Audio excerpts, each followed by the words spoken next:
और वो जमीन वो गिर्द बाद में क्या लेगी, साफ लेगी, वो उसके लिए अदालत का काम करेगी। आमीन।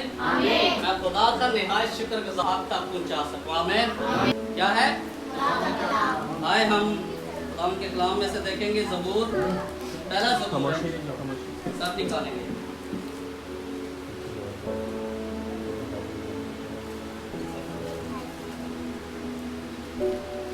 सब निकाल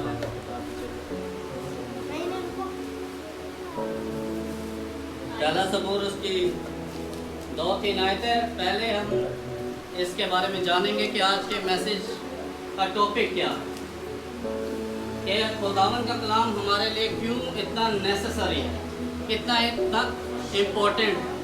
आमीन। आमीन। क्योंकि खुदावन के कलाम में लिखे, खुदावन ने अपने सब नामों से ज़्यादा इज्जत किसको बख्शी है, अपने कलाम को बख्शी है। शुक्रगुजारी तो हम बहुत सीख गए हैं, अब हमने खुदावन के कलाम को इज्जत देनी है, क्योंकि खुदावन ही कलाम है। आमीन। आमीन। यीशु मसीह खुदा का कलमा है, वो उसके अंदर से निकला है और वो कलाम। आमीन। खुदावन के कलाम में लिखा कि जिंदगी की रोटी मैं हूँ और ये जिंदगी का कलाम। आमीन। आए हम कलाम की जानी पड़ेंगे। 2 और 3 आयत, पहला ज़बूर 2 और 3 आयत, कोई भी पढ़ने में रहनुमाई कर सकता है। खुदावन के बाद कलाम में लिखा है, मुबारक है वो आदमी जो शरीरों की सलाह पर नहीं चलता और खताकारों की राह में खड़ा नहीं होता और ठट्ठाबाजों की मजलिस में नहीं बैठता, बल्कि खुदावन की शरीयत में उसकी खुशनुदी है और उसी की शरीयत पर दिन रात उसका ध्यान रहता है। इसलिए वो उस दरख्त की मानिक होगा जो पानी की नदियों के पास लगाया गया है, जो अपने वक्त पर फलता है और जिसका पत्ता भी नहीं मुरझाता, सो जो कुछ वो करे बराबर होगा। आमीन। सब कहेंगे आमीन। आमीन। सब कहेंगे आमीन। आमीन। गौर से सुनिएगा, एक मरतबा फिर कोट करना चाहता हूँ मैं ये साइड को, बल्कि खुदावन की दूसरी आयत और तीसरी आयत, बल्कि खुदावन की शरीयत में उसकी खुशनुदी है और उसकी शरीयत पर दिन रात उसका ध्यान रहता है। वो उस दरख्त की मानिंद होगा जो पानी की नदियों के पास लगाया गया है, जो अपने वक्त पर फलता और जिसका पत्ता भी नहीं मुरझाता, सो जो कुछ वो करे बराबर होगा। आमीन। आमीन। मेरे अजीजों, जब खुदावन ने मूसा को इंस्ट्रक्शन दी और मूसा ने आगे अहकाम खुदावन के पहुंचाए और खुदावन ने उनसे कहा कि इनको बता दे मूसा कि ये जब भी कलाम को अपनी तख्तियों पर लिखे, अपने दरवाजे की जो ऊपर चौखट है इसके माथे पर लिखे, ये हर माथे पर, हर खिड़की पर, हर दीवार पर होना चाहिए कि अंदर आते वक्त तेरा ध्यान किधर रहे, खुदावन के कलाम पर लगा रहे। तू अंदर आ, तेरा कलाम पर ध्यान रहे, तू बाहर जाए, तेरा कलाम पर ध्यान रहे, दिन रात तेरा क्या रहे, खुदावन के कलाम पर क्या रहे, दिन रात ध्यान रहे। आज हमारी जिंदगी में खुदावन के कलाम की अहमियत ही नहीं है, हम लोग पढ़ते ही नहीं है इसे, हम लोग अहमियत ही नहीं देते। और खुदावन के कलाम में लिखा है कि उसने अपने सब नामों से ज्यादा किसको इज्जत बख्शी, अपने कलाम को बख्शी है। वो अपने कलाम से न दाएं मुड़ता है न बाएं मुड़ता है, और उसने बनी आदम को भी, बनी इंसान को भी यह हुक्म दिया है कि मेरे कलाम से तू न दाएं मुड़ना न बाएं मुड़ना। वो अपने कलाम का पक्का और सच्चा खुदा है, वो अपने कलाम पर अटल है, उसका कलाम जहां पर आता है वो निकल हो जाता है, वो काम करना शुरू कर देता है। आमीन। आज हमारी जिंदगी में कलाम की अहमियत ही नहीं है। मेरे अजीजों में ऐसी बहुत सारी वर्ड्स आपको पढ़ा सकता हूँ। आए एक वर्ष की तरफ बढ़ेंगे, इस्तिश्ना 28 बाब की तरफ, कोई भी जल्दी से रहनुमाई कर सकता है। इस्तिश्ना 28 बाब, मेरे साथ पढ़ते जाएंगे। 28 बाब उसकी 1 से 8 आयत तक देखेंगे। फटाफट मैं पढ़ देता हूँ, गौर से सुनिएगा।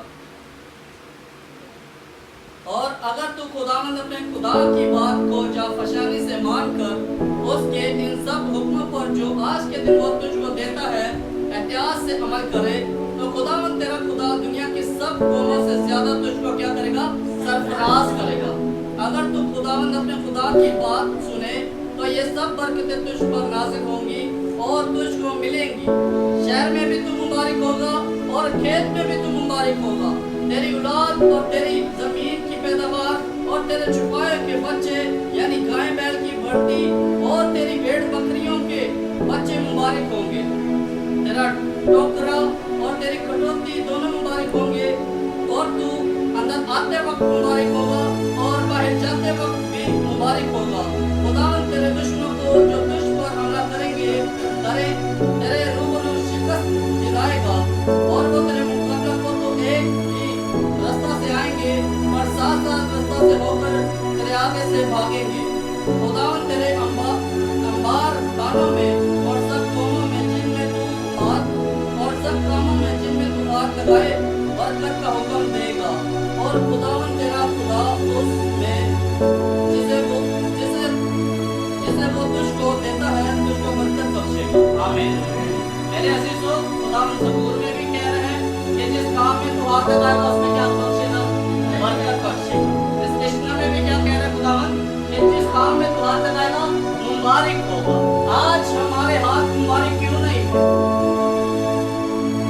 आज खुदावंद बरकत क्यों नहीं दे रहा? क्योंकि हमारा कलाम, हमारा ध्यान कलाम पर नहीं है। हम लोग आज इधर उधर की बातों में फंसे हुए हैं। खुदावंद के कलाम में लिखे कि इस बात की बादशाह की तलाश करो तो ये सारी चीजें तुम्हें इनाम में मिल जाएंगी। आपको खुदावंद का कलाम जो सबसे ज्यादा उसने इज्जत अपने कलाम को बख्शी है, आज हम उसे ही रद्द कर देते हैं। इसलिए हम कहते हैं कि हम मुश्किलों में हैं, परेशानियों में हैं, दुखों में हैं, तकलीफों में हैं। और खुदावंद क्या फरमा रहा है? खुदावंद का वादा है। मैं एक बात बताना चाहता हूँ। इब्राहिम को खुदावंद ने कहा 12वें बाब में, उसकी पहली 2-3 आयत को पढ़ें तो उसमें लिखा हुआ है कि इब्राहिम से कहा, इब्राहिम अपने बाप के घर से निकल जा और अपने नातेदारों को छोड़ दे। ये ऐसी बात नहीं, आसान बात नहीं है। अपने बाप के घर से निकल जा और अपने नातेदारों को क्या कर दे? छोड़ दे। अब खुदावंद ने उसे दिया नहीं है कि मैं तुझे कौमों का क्या बनाऊंगा? बाप बनाऊंगा। तो ईमानदारों का क्या होगा? बाप होगा। आमीन। अभी उसको दिया नहीं है, खाली इंस्ट्रक्शन, हुक्म दे रहा है खुदावंद। उसे उसकी हिदायत कर रहा है, उसको हुक्म मिला है और खुदावंद उसे कह रहा है कि मैं तुझे बढ़ाऊंगा, मैं तुझे सरफराज करूंगा, मैं तुझे कौमों का बाप बनाऊंगा। लेकिन आज हम क्या कर रहे हैं? इब्राहिम को मिला नहीं है अभी तक, लेकिन उसने खुदावंद के कलाम की पासदारी की है, खुदावंद के कलाम को अमल में लाया है, खुदावंद के कलाम पर ध्यान लगाया है दिन रात। आमीन। खुदावंद का कलाम हमारे लिए बहुत नेसेसरी है, इंपॉर्टेंट है। आमीन। इब्राहिम ने हुक्मदूरी नहीं की, उसने कलाम सुना है और वो कनान देश को चल पड़ा है। आमीन। और खुदावंद ने उसे आज क्या बनाया है? कौमों का बाप, ईमानदारों का बाप। हम अगर खुदा यीशु मसीह पर ईमान लाते हैं तो वो हमारा ईमानदार होने के वसीला से हमारा क्या बनता है? इब्राहिम बाप। लेकिन आज हम खुदावंद के कलाम पर ध्यान नहीं लगा रहे, ज्ञान नहीं लगा रहे। हम लोग इसे देखना क्या, हम लोग सुना क्या, देखना भी नहीं पसंद करते। हम लोगों ने ऊपर रखी हुई है। मेरे अजीजों, खुदावंद के कलाम में लिखा है कि ये वैसे हम बचपन से भी सुनते आ रहे हैं कि कलाम उठा लिया जाए और किसी के पास नहीं होगा। लेकिन मेरे अजीजों, मैं आपको बताना चाहता हूँ कि ये मौजूदा दौर में भी हो रहा है। ये मैं आपको बताना चाहता हूँ प्रैक्टिकली, मतलब बताकर। अब ये कलाम है, कोई भी इसे सही तरीके से पेश नहीं कर रहा, सच्चाई से पेश नहीं कर रहा, तो लोग डाइवर्ट हो रहे हैं, लोग गुमराह हो रहे हैं।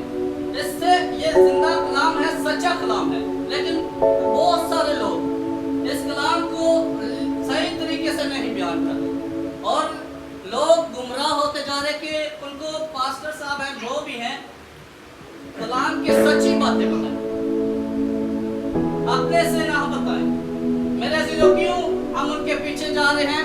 क्योंकि हम कलाम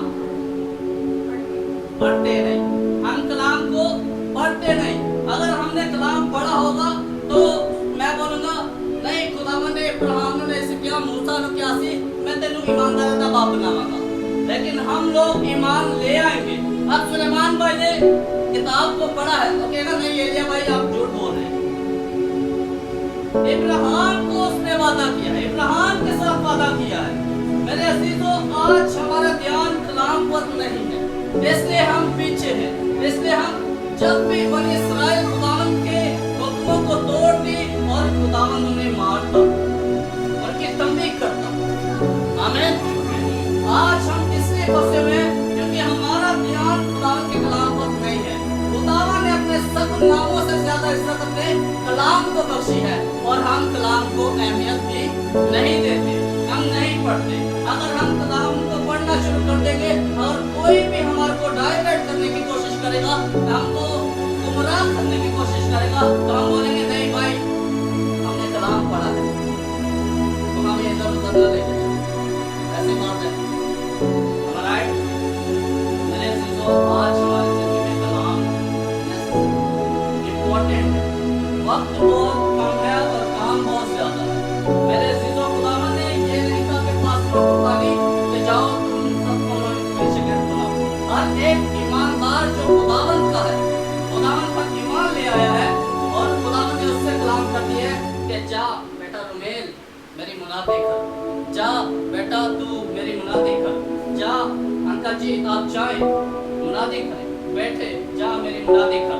हर एक इंसान को, भला वो न्यू बिलीवर है, भला उसको 5 साल हो गए हैं, 10 साल हो गए हैं, लेकिन असल मकसद हमारा खुदावंद के कलाम को पहुंचाना, दुनिया के कोने कोने तक पहुंचाना। खुदावंद ने कहा है कि जब तक मेरा कलाम दुनिया के कोने कोने तक ना फैल जाएगा मैं नहीं आऊंगा। मेरे अजीजों, ये हमारा काम है।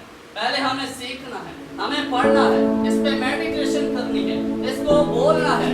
अगर कोई कहता है कि उसको बताएं, अगर कोई कहता है मैं मुश्किलों में परेशानियों में हूँ, तो उसे कलाम को याद दिलाएं, उसे कहें कि खुदावंद के कलाम में लिखा है कि तू मेरी इबादत करेगा तो मैं तेरी रोटी और पानी पर बरकत दूंगा और तेरे बीच में से बीमारी को दूर करूंगा। आमीन, आमीन। जो भी है उसे कलाम के बारे में बताएं, कलाम से उसे समझाएं, कलाम से ही बताएं, क्योंकि कलाम ही असली है। आमीन। कलाम ही हमें बचाएगा। हम कलाम को नहीं पढ़ेंगे तो हम कैसे बच सकते हैं? खुदावंद यीशु मसीह को अगर देखें तो हमारे खुदावंद वो बाप से निकले और हमारे लिए उन्होंने निजात का फिदिया दिया है। अब वो शैतान कह रहा है अगर तो खुदा का बेटा है तो इन पत्थर से क्या रोटी बन जाए, तो रोटी बन जाएगी।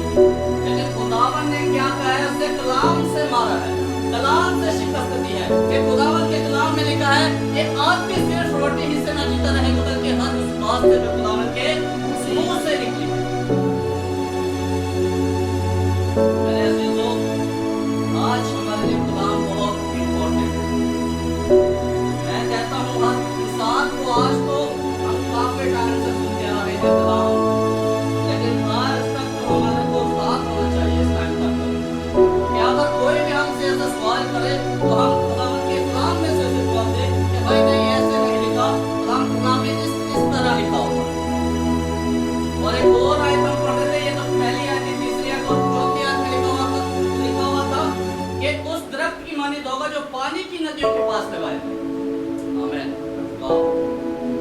पानी की नदियों के पास अब दरख्त बहुत सारे मुख्तलिफ जगहों पर लगाया गया है, लगे हुए हैं, बंजर जमीनों में लगे हुए हैं, जंगलों में लगे हुए हैं, लेकिन क्या कह रहे हैं खुदावंद कि तू उस दरख्त की मानिंद होगा जो पानी की नदियों के पास लगाया गया है, कि हर टाइम उसे पानी मिलता रहे, वो तरोताजा रहे, फिट रहे, फल लाए और बढ़े और दूसरों को भी अपने से शेयर करे। आमीन, आमीन, आमीन।